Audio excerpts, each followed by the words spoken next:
Kai omo mana dị karị happy ga na ahụ nwatakịrị sụkọ Igbo ga na ahụ nwatakịrị na-asụ asụsụ anyị ọ dịghị izi bikos nwatakịrị na-ama ugbu a sef prezi ha bịa ha were English bekee na-asụrụ ha mba nọ na kwesị na-asụrụ asụsụ anyị so that etolitekwa ha mara dị ha nwa asụsụ ebe ka anyị ọwa bịa na-asụrụ mmadụ English ọsọ legodi vidio na and vidio agaghị play ha dị ka mma ha wụ onye ọcha mpa ha onye Igbo pụta ụtọ ụmụ ndị a ji ataga Igbo ka ịcha dị nnegodi Davido ya mana ma form tune mana en me make olumo ka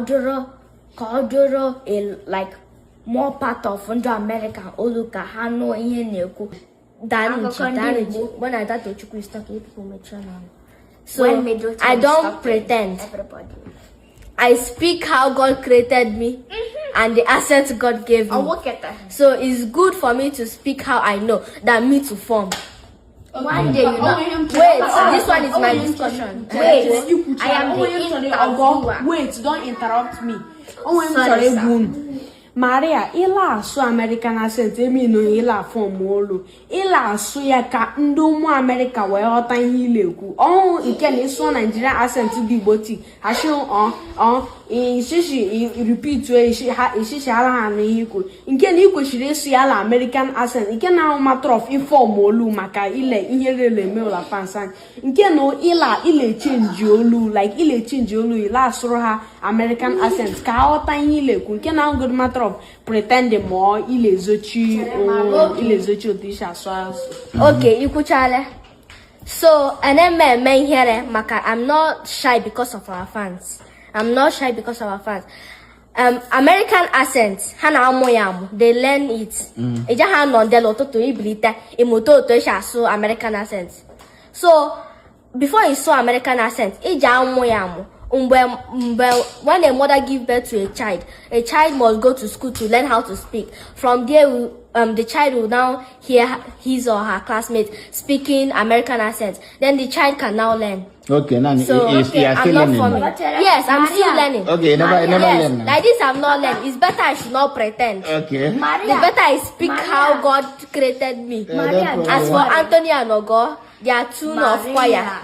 Anthony is using tenor, Ogo is using soprano tune. Maria, Ojo no like this you are now. I'm a more ije push your business of man and wage to business like oro.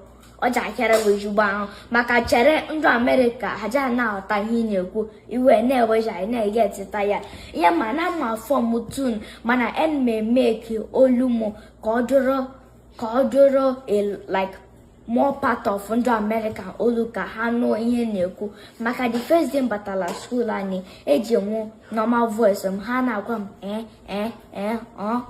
mo jije mo form waji olu mana aka m na-eji my main olu mo just add to ya some things otu nshi hekwu ya ha na-aghọtaji odo and na ma form ihe na-ekwu like add some things ka ha na-anụ ya ọfụma maka mgbe uji eto mebi na-achọta ọrụ Oja back to sender. It will never happen to me. But when they send wait now, the matter is not for you. The matter is not for you to learn accents. The matter is for you to study, get a better grade, and become what you want to become. If it's a doctor, study for the doctor, health science, to be what you want to be. At least people are still hearing what I speak. People still understand what I speak. It's not for you, even though people still understand what I speak. It's better for me that I should continue speaking. Then when I learn, before 16 years or high school or like 10th grade, I have already learned how to speak American accent. So I'm still learning.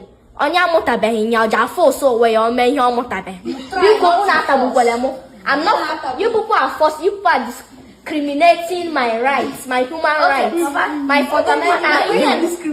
Yes, discriminating. No, I never had treat you equal. Can you die? I ain't no different.